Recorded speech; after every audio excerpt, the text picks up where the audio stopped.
Is everybody in? Is everybody in? Is everybody in? The ceremony is about to begin. This is very real. Fantastic. This drug is dangerous. Wrong. You cannot play with it. It's not funny. It's not something to laugh about. Good people don't smoke marijuana. Shut your little punk ass up. But the more you hate me, the more you will learn. Welcome to episode 31 of the Autoflower Podcast. I'm your host, Chad Delaney. Thank you so much, you guys, for tuning in. I hope you're doing well. Episode 31, we're finally getting up there in some numbers. It's only taken me 2 years, but you know what? Before you know it, man, we'll be hitting episode 100. We're gonna have a big celebration. We're gonna do some giant bonfire at the beach here in SoCal or something. Everyone can come hang out. It'll be fun. We'll do some big giveaway or something. I don't know. I'm just dreaming. But oh, hey, speaking of giveaways, if you are a supporter on the Patreon for the podcast, I'm going to be giving away an Herbs Now dryer in the next couple of weeks. So keep an eye out for that. And as I said last episode, in a few months, I'll also be giving away that Spider Farmer SF1000 LED grow light. I've actually got it sitting right here next to me. I haven't even opened it yet. So keep an eye out for that. If you are not on the Patreon and you would like to become a supporter of the podcast on Patreon, you're more than welcome to do so. You can go to patreon.com/autoflowerpodcast, or you can just go to autoflowerpodcast.com and click on the Patreon button. Also, let me remind you to follow the podcast on Instagram at Autoflower Podcast. You can go like the Facebook page, or you can follow on Twitter at Autoflower Pod. Oh, you know what? Before I actually get into introducing our guest, I keep forgetting to shout out the new Patreon supporters that sign up, and I'm so behind that I completely forgot where I left off. So I just want to take a moment, really quick, if you don't mind, and I'm just going to wrap off the names and shout out the 35 Patreon supporters that we have now, and then I'll try to be on top of it from here on out. All right, so you ready? Smash Carlisle, Double Tap Farms, Ghostface Company, Sam, Conrad, Dr. Reeferman, Warren, Rich, Ganja Cake 420, Francisco, Red ACD, Mart, Richway, The Big Green Guy, Mr. Green Thumb, Medicated Midwest, Zach, Smurf and the Stone, what's up homie, Kevin, Rick, Dylan, Anna, Chris, Jose, David, The Wealthy Trees, The Autoflower Show, what's up Jesse, Rasta K, my homeboy, Chief, Joe War Daddy, Lord Blueberry, who I'm hoping to have on the podcast actually. He seems like he's got a lot of knowledge in grow lights, and he's got a lot of grow experience and stuff. So Nate, Trevor, another Nate, and then last but certainly not least, with the sexiest name of all 35 people, Chad. You have a cool name, dude. Thank you for signing up. Thank you for your support. I really appreciate you guys. Now, this week we're going to be chatting with Firebudz Genetics. So without further ado, let's get into that conversation, and please help me in welcoming him to the podcast. Yeah, man, let's just start by just giving me a rundown of what you got going on with Firebudz Genetics. How many strains do you got, and how long you been doing this, and kind of stuff like that, if you don't mind. All right. So I've been breeding the autoflowers now for 3 years now. Been breeding the autoflowers, and the biggest hit out there right now is the Care Bears autoflower, which is the Zittles crossed with Blue Bear OG, which is a cross of Blue Streak with Three Bears OG. And that was the father of the cross was the Blue Bear OG, and the female was the Zittles. So that's the biggest hit out there. I know everybody likes the name that I went with, the Care Bears. Yeah, I do too. It's cool. Yeah, I wanted to do something different, Yeah. And yeah. So then I'm working on 7 different strains right now. And got 3 of them at F2, and so soon to release those. It's called Moonspell, Another one's called Candy Avalanche. And then I'm doing a Transformer line. So Oh, that's cool. I've got the Autobot and Decepticon going on. So I'm working those right now. They're being tested as we speak. So That's really cool, dude. I like that. yeah. I'm a 80s kid, so I'm like the OG Transformers and cartoons growing up and stuff. I remember. That's pretty cool. Right. And then That's cool, man. This week I'll be hitting a photo period plant with some pollen, so autoflower pollen for a new autoflower project from photo period to autoflower project. So Very cool. Is that how you typically do it? Or is this like do you typically do auto to auto and now you're kind of venturing out into that? Well, my first one was auto to auto, and there's just so many auto to auto F1s. It's gone rampant. Pretty much in the community, and I think the community needs some true photo to auto strains. Out there. I know Dan from Mandalorian Genetics. He's got the Anvil, the Alf out there, and those are solid. And other guys like Rockbud. He's doing some photo to auto, and that's what I want to do. I want some really good stuff out there because there's just so much stuff that's just being banged together, by everybody out there, and it's just gone rampant. The community needs some good, solid, photo to auto genetics out there. Yeah, I've definitely noticed a difference in growing Dan stuff. It's the structure of it is much different. It's a lot less leafy. It has more like defined nodes. You can see like the different sections almost like growing up the plant, as to where some of the plants that I grow are very just kind of leafy and just kind of Christmas tree like, and sometimes maybe even larvae, but I think that has a lot to do with the lights and stuff that I used to use. But I noticed like the branching and stuff like on Dan's stuff, it's just so thick, like the knuckles where the branches meet the stem, like the main line,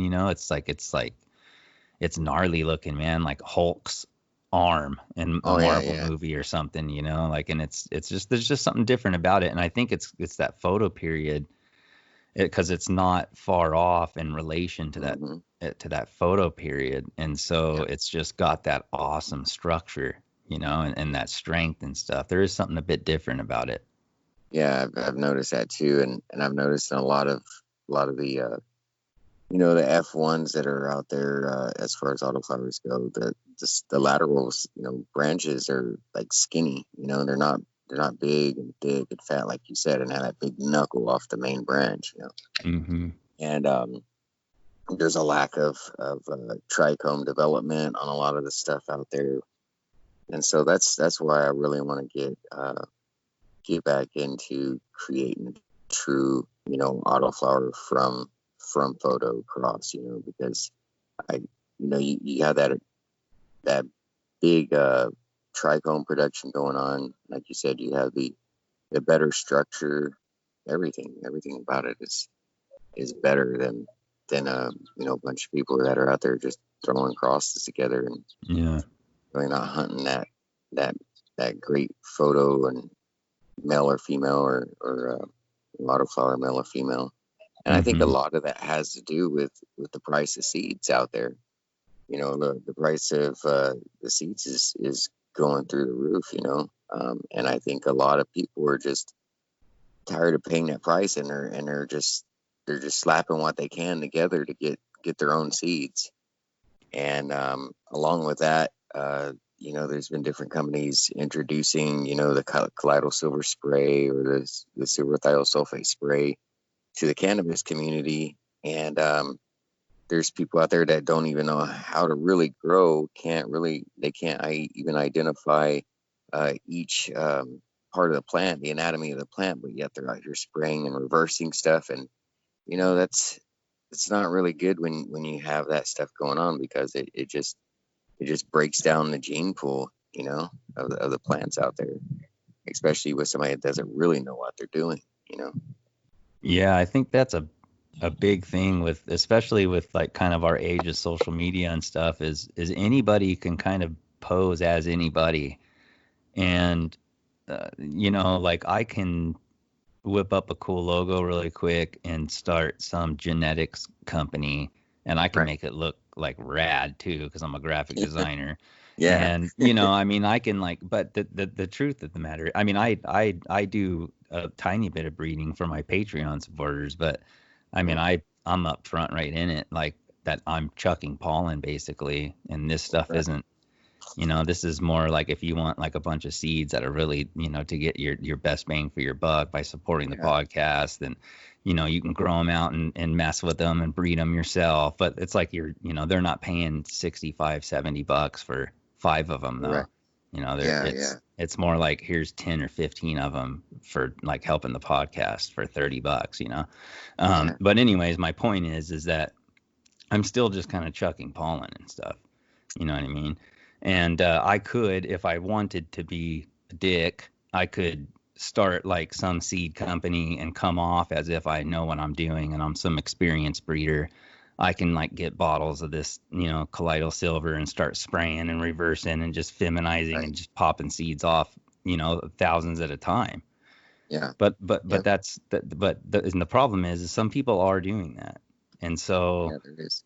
yeah, and so it's like you got to be careful and know what you're getting, you know what I mean? Like I've said that so many times on this podcast, dude. It's like you got to have discernment of where you're getting your seeds from, And there's some companies out there that, some of the larger ones, maybe one of the larger ones, I don't want to say any names, but that I don't really know where they come from. I don't really see any of that or anything like that. I don't, at least. I don't know if it's out there, and I'm just dumb and I don't see it, but I don't see that transparency like I do with Daz, or like I do with Dan, or like you know what I mean? And some of the stuff that I see from you, and like Rockbud, like that guy too, man, he's transparent. He's out there, and there's a difference there, So I appreciate the fact that you're trying to like kind of come in here and kind of plow the snow over here to the left where things are more solid. I appreciate that, man. That's cool.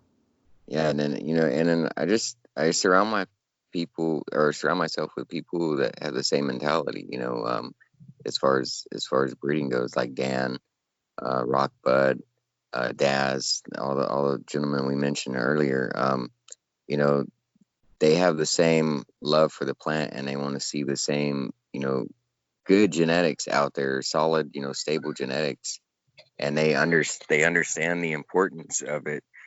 And so I surround myself with them, and if I ever have any need for any help or any advice on something, like I'll even hit Dan up on video chat and be like, hey, check out this male. I'll be happy about a male and a female, and we'll look it over. We'll look at its structure, we'll talk about it for a little while before I make a final decision sometimes on whether or not it's the two I want to throw together, And so that just made Dan even cooler. Yeah. Yeah. So that's pretty cool, man. I surround myself with people like that that have the same love for the plant and want to see autoflowers, great, Yeah. Yeah, that's cool, man. So how have things like picked up for you since you took a place at the Autoflower Cup last year? Did that kind of help you?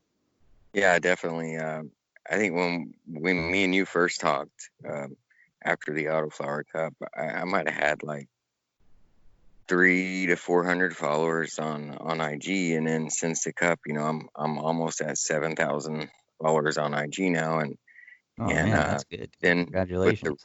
Yeah, thanks. And then with the release of the Care Bears, that's increased following and everything as well.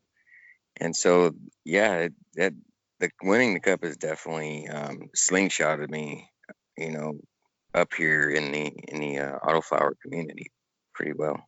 Yeah, it's kind of cool too, because it's like, if you're placing at the Autoflower Cup, I mean, whether it was the first one or not, there's still like a ton of people like judging this stuff. So, right. I mean, like you've proven kind of your, the notch on your belt to be a really decent, good grower.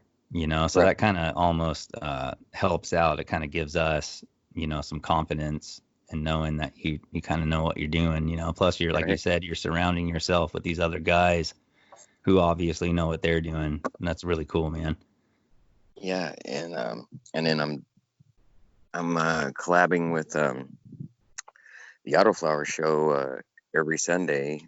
We've been doing an Autoflower 101 like grow class for beginners. So Mm-hmm. I've been working on that with him and just teaching people the basics on how to grow. You know, not anything, you know, too extreme. Just if you want to be able to grow an autoflower and grow it well, here's how I do it type of class. You know, so Mm-hmm. been doing that every Sunday and been a good turnout in the class. You know, like at least 50 to 60 people every Sunday. You know, tune in and I'll go over something new. You know, and just teach everybody what I know. Yeah, that's cool. Jesse was telling me about that last week on the last episode. He was going into some detail about that, and I came in last Sunday, but you guys were already gone by the time I got on there. But it's super cool, man. I love what you guys are doing. It's awesome. Jesse's a cool guy too. I think we got a pretty cool new relationship forming with him and I. So that's really cool. He's a cool dude. Yeah, it's awesome. So you've got Care Bears out, and then do you have any other strains out right now? So I did a quick drop of the Mandalorian fruit, which is the Care Bears cross to Alf, or not to Alf, I'm sorry, but to Anvil from Mandalorian Genetics. Mm-hmm. And so that was the Mandalorian fruit. We did a quick release on that. And then me and Dan were going through that, and we'll be hunting the next generation of seed. So we'll release it again. You know, once me and him are done doing the next hunt and everything. So that's awesome, dude. And yeah, where are those available at it? So are those available like? Yeah, those aren't available at all anymore. So there was only 50 packs of that went out. Mm-hmm. And then we stopped it, and that way me and Dan would have enough seeds each to go through, and then hunt the next line. So I see. Yeah, okay. So I'm really excited about the Mandalorian fruit. It's gonna be awesome. I've got it growing again right now in my room, and it's got that anvil structure and everything, and you know, big fat indica leaves on it. It's a plant. Oh, that's badass, dude.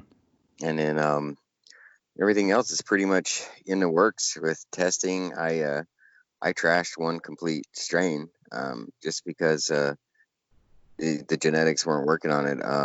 The males kept herming, right?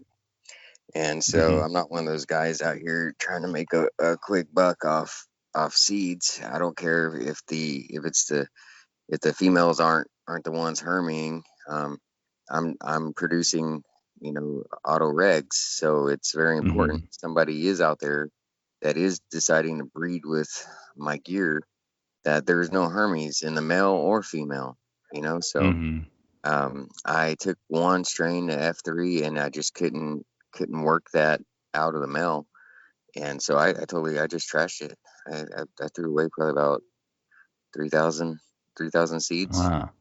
That's interesting, because usually, like, you don't hear that a whole lot about the male, you know, about being concerned about the male. But you're right. If you're offering regular seeds, then people may be using those males. So you're taking interest into the males as well as the females. Yeah, it's very important, because either way you have a hermetic trait out there, and it's like I said, I don't want to introduce anything into the world of autoflowers that's just going to diminish, you know, the gene pool out there, you know, by whether it be hermes or, you know, horrible structure or anything like that, you know.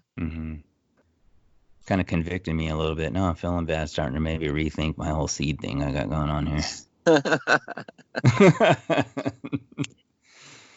Oh, because I see what you're saying, dude. You know what I mean? Like, because I mean, I see what you're saying. Yeah, interesting. And I don't know. What do you think about that? Just give me your brute honesty, man. Like, so I'm taking, because I mean, I don't, I respect everyone's opinion. I mean, like I took a strain and crossed it with, I took a haze autoflower and crossed it with a male autoflower and had a bunch of seeds. And then I grew out like maybe 10, dude, maybe 10 or maybe like 12. I think it was more like 10 though. Not that that matters, but that's all I selected from. And then I moved them forward just based off that. And then so I had, and so I took all of those and I grew some of those out and they looked good and everything.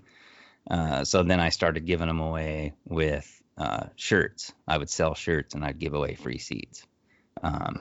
I'd sell a shirt for $20 because I'm a screen printer. So I'd sell a shirt for $20 and give away free seeds. And then now what I do is like if the Patreon supporters every 3 months, I send them a 10-pack of regular autoflower seeds. So I'm definitely not as meticulous as you guys do. I'm not growing these things in the hundreds. I do try to pay attention, do the best I can with what I've got, But I don't know. Like, what do you think, man? I just want your honest opinion. so, Do you think I'm tainting what you guys are doing? well, I just recommend that if to anybody that is gonna, venture into breeding, to test, test your males, test your females, and if they test out great, then no problems. That's why I won't release my F1 seeds ever. Is because that all those seeds, I use for testing, and that's what's very important. But I mean, I know it is cool that you're giving away the seeds with the shirts and stuff. But I say as long as you do your testing on it, then there's nothing wrong. Testing is key. Okay. That way you can ensure there's nothing that's gonna come back and haunt you in the future. Yeah. Yeah. 'Cause I think I know might have to up my game in that area though. And I think I'll try to do better with that. If I'm honest, dude, like I think maybe just me growing out like anywhere between 8 and 12 of them. I don't know if I'd consider that a proper test. So like I have a test team of 10. And so I send out about 11 beans to each person, unless it's somebody like Dan. I send him 50 and play with, and then myself I try to run at least 100, and so I have my 100, and then I have over 100 out there with the testers. And, so I'm getting at least 200 plants looked at, Yeah. But like if you don't have the test team and stuff like that, just run as many as you can. Yeah. Or I can consider my Patreon supporters the test team. But yeah, and you can let the Patreons know, hey, these seeds aren't tested, just these are testers, just let them know straight off the. That's what I mean. Like maybe I should kind of reword it a little bit just to be more transparent and say like basically these are testers and not just like here's some seeds. Right. Because I don't want people to take, just because I'm a host of the show, I don't want people to just assume that means I'm some good breeder, because that's not true. You know what I mean? So I don't want to mislead. That's important to me. And then, and if you ever need any help or advice, I know you're pretty close with Dan, and you could always hit me up as well. But Dan's like my go-to guy. He's like my go-to guy. If I ever have any questions, that's pretty much who I go to. Yeah, I know. I do ask him questions, sometimes often and sometimes with a little more time in between, but I try not to bug him, but sometimes he's just a source of knowledge, dude. So it's easy to just shoot him a message really quick. I hope he gets back to you, So Care Bears you have available now, but where can people pick those up at? Is that something you So, sell on a website?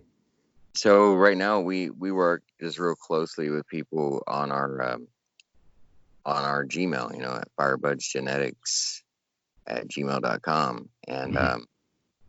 and in at Area 51 Seed Bank, they carry the Care Bears as well.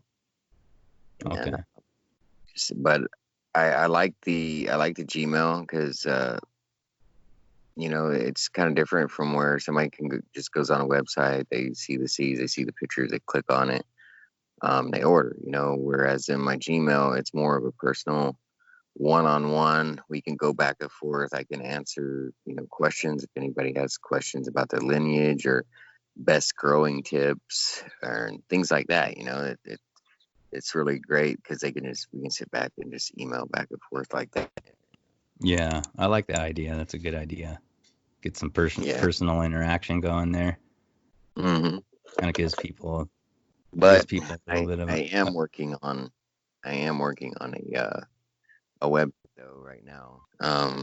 And so hopefully we get that website up and running here in the next few months.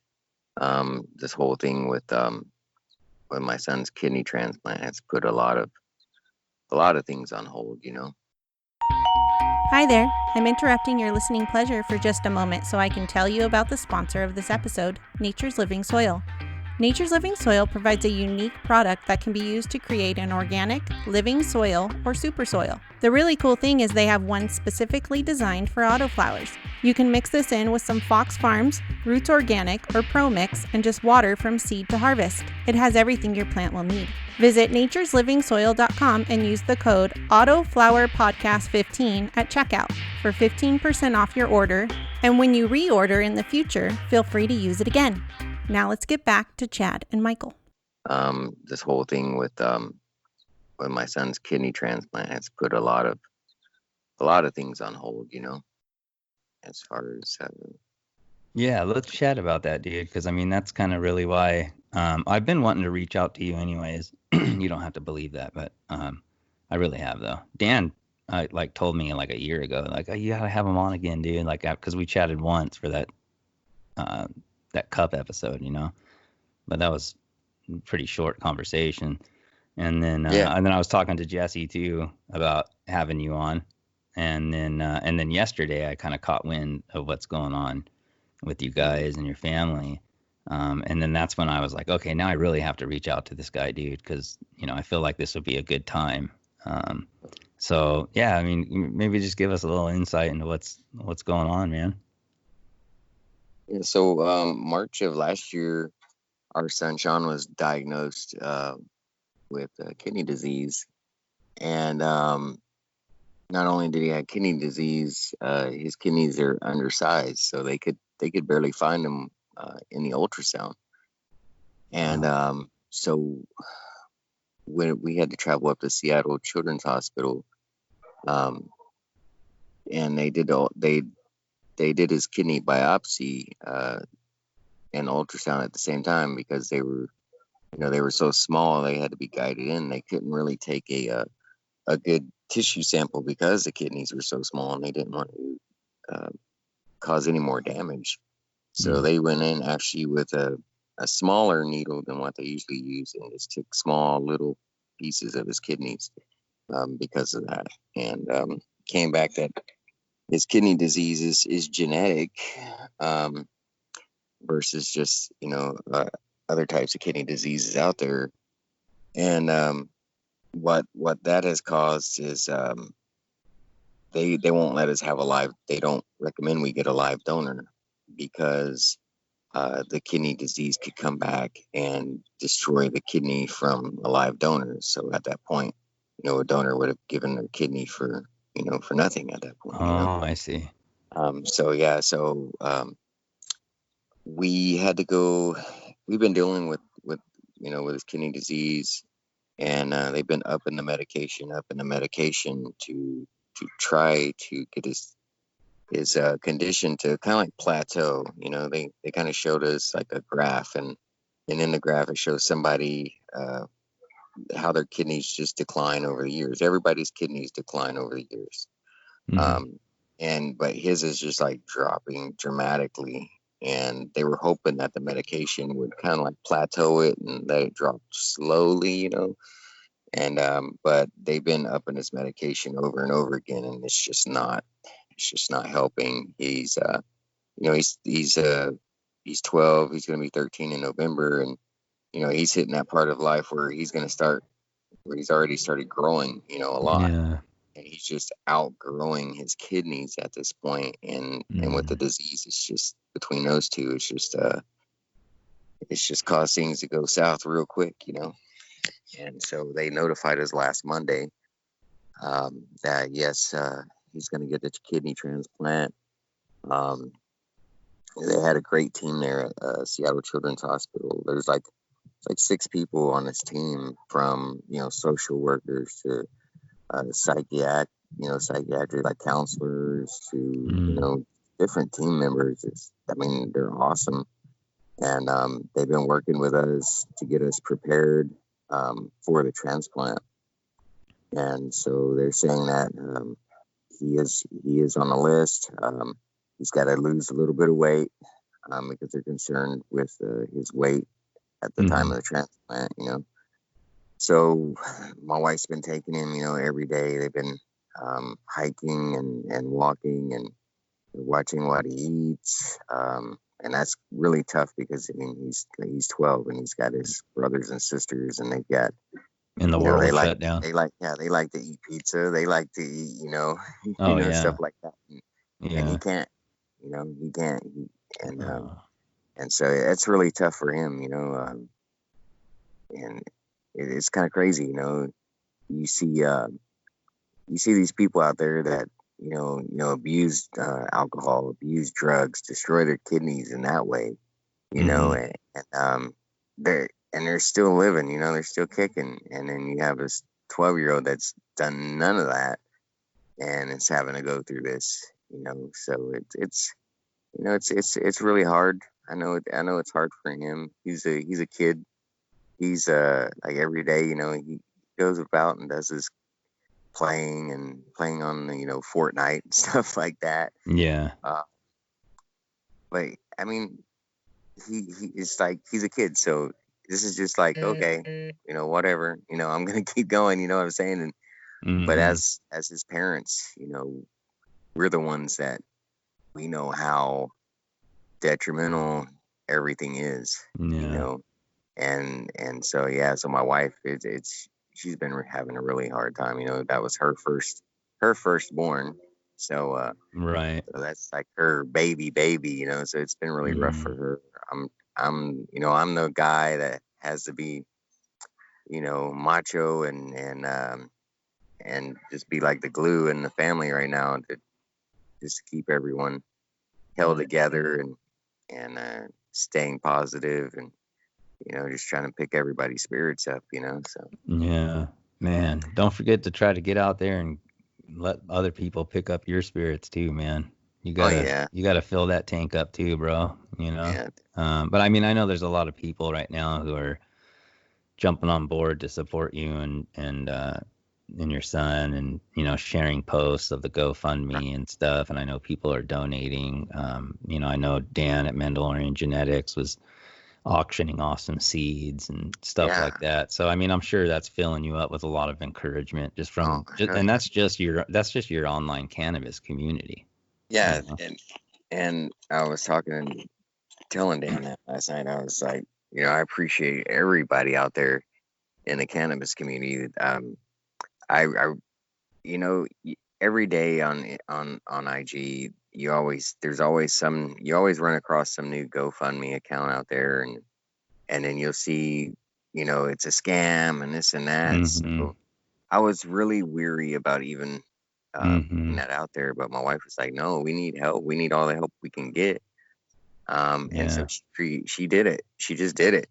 and then just the response from everybody in the cannabis community has been overwhelming. There's like, I'm at a loss for words at everything. I'm just like in awe. because, Yeah. like you said, like people are donating and donating and donating, and I really didn't expect that. I really expected to see, oh, this is just another, GoFundMe account to scam people. That's what I Mm-hmm. expected, because that's how I view things a lot of times when I run across them. I was like, oh, there it is, another scam. Um, Yeah. but Yeah. people that know me, know my family, they know who we are, and know what we try to do within the cannabis community as far as Mm-hmm. helping people out and stuff like that. So it's like somebody told me last night, it's karma. You try to do good things for the community, and then when you need the community, they're gonna help you out as much as possible, and Yeah, man. that's what's That- happened. yeah. That's like that's what the good Lord Jesus said, like you reap what you sow. It's Yeah. karma. You're right, it's karma. Yeah, because I don't know you guys really other than your Instagram account, and I chatted with you once after the cup, but even at the cup, like I think I like saw you for a split second, like in the back of your Yeah. truck or something, and Dan was like, "Oh, that's Firebudz over there" or something, and I didn't even meet you, I don't think, unless I talked to you and didn't know about it. That could have happened, but Yeah. there's lots of people up there, but.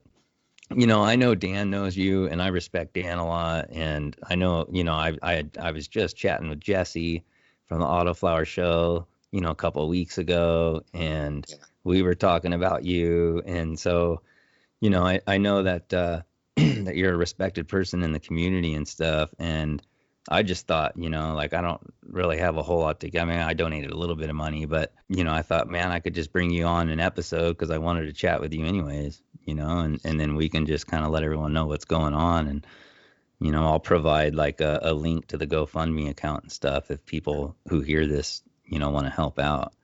Yeah. Because that's got to be really rough, man, especially right now during this whole quarantine thing. It's just like a rough time for kids in general. Yeah. Yeah. It is. All these counties in California, LA and up in San Francisco and stuff, dude, they're not even reopening the schools. For the high schools in my city, in my area, the high schools in particular, they're not opening at all for the next school year at all. Right. I think Like that's the what's whole gonna entire happen. next school year is just it's gone, dude. So that's hard it's hard for parents, of course. There's all kinds of things that domino from that, but this is hard for the kids psychologically at their age. We're talking about a Mhm. 12-year-old boy. I have a kid who just turned 13 in May. So I mean, I'm thinking like if that was him, if that was Jacob, Right. my son, Jacob, it's just like, oh my gosh, dude, it just makes my heart hurt. So, Yeah. man, my heart goes out to you guys, dude. I'm sorry that you guys have to go through this, but you know what, man, I'm glad that he's got you guys as his parents, dude. You could tell that you guys love your kids, and I think that that's why people are jumping behind you too, is because you guys seem like you're just good folk.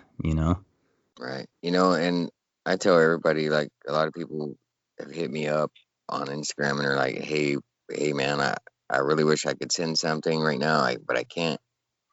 Mhm.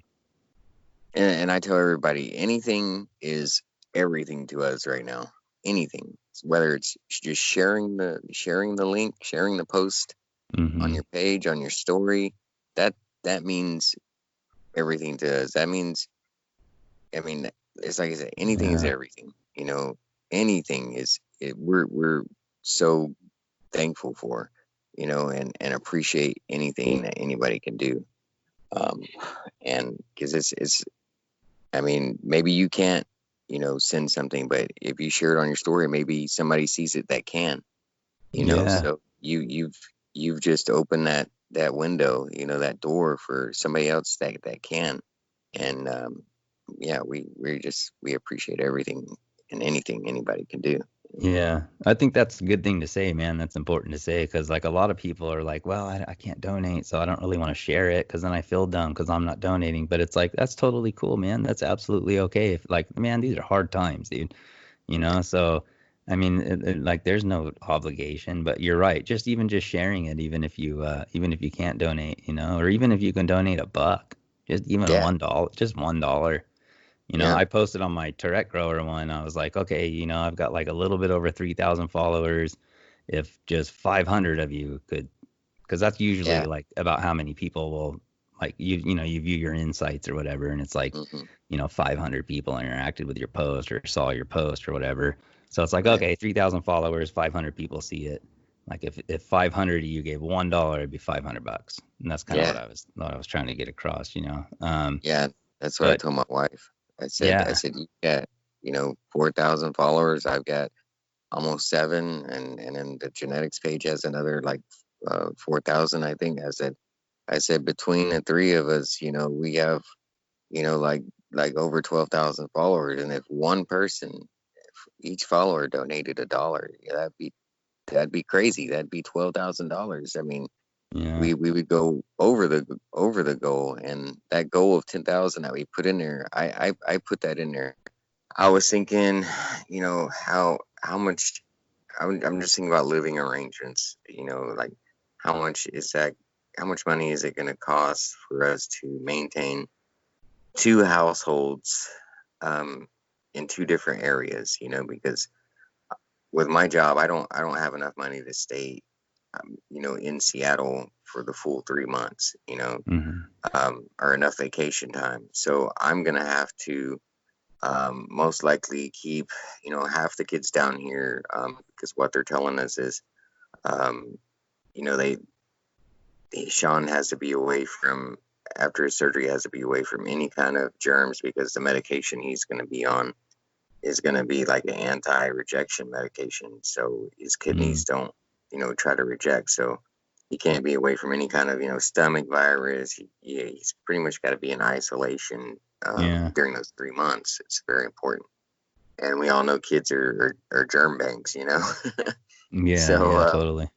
so I'm gonna have to be trying to maintain a, household down here and up there, at the same time. So I was just trying to figure out, how much money is that going to cost. So I just Mm, threw 10,000 out there. I mean, um, and we all know surgery, that kind of surgery is going to cost a whole heck of a lot more than 10,000. I mean, yeah, um, my wife's gallbladder removal, ended up out of my pocket costing me like 18,000. So I can just imagine yeah, uh, what transplant is going to cost.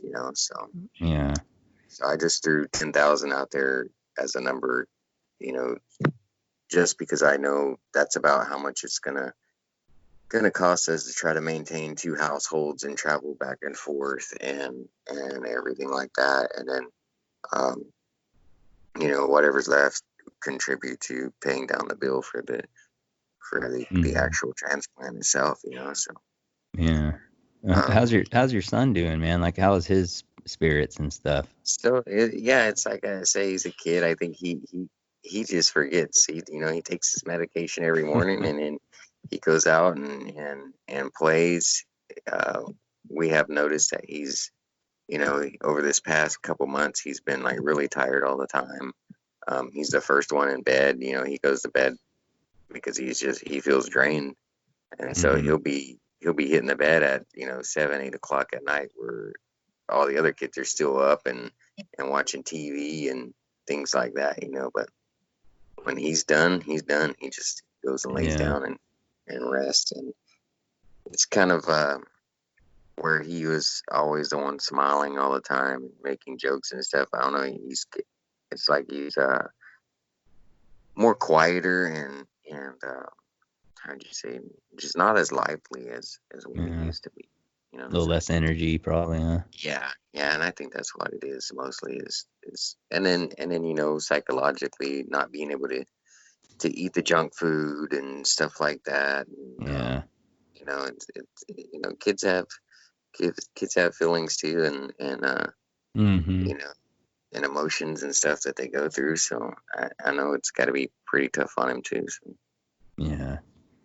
Poor guy. Well, we're rooting for him, man. And before we sign off, dude, why don't you just let us know like where we can follow you on Instagram and stuff, just in case, for those who don't follow Yeah. you. Yeah, so you can follow me at Firebudz with a Z 101 on Instagram, and or at my wife's account is Miss Firebudz. That's MS Firebudz with a Z at Instagram. autoflowerpodcast.com.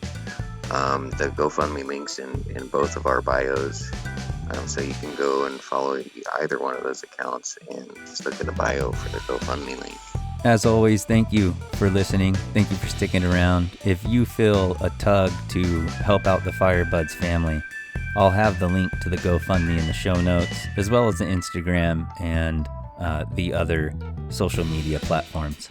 Thank you again, you guys. I hope you have a good week. Don't forget to go follow Firebudz Genetics, Firebudz 101, and Miss Firebudz. Love you guys. See ya.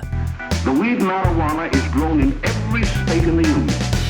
Recently, in the city of Brooklyn, New York, a field of marijuana was found behind a tenement court. The weed was here being cultivated, regularly stripped and dried and sold in schools and at government army posts in and around New York. The dried leaves and berries are ground up and made into cigarettes by a simple hand machine. The deadly narcotic is thus quickly and easily prepared for its market.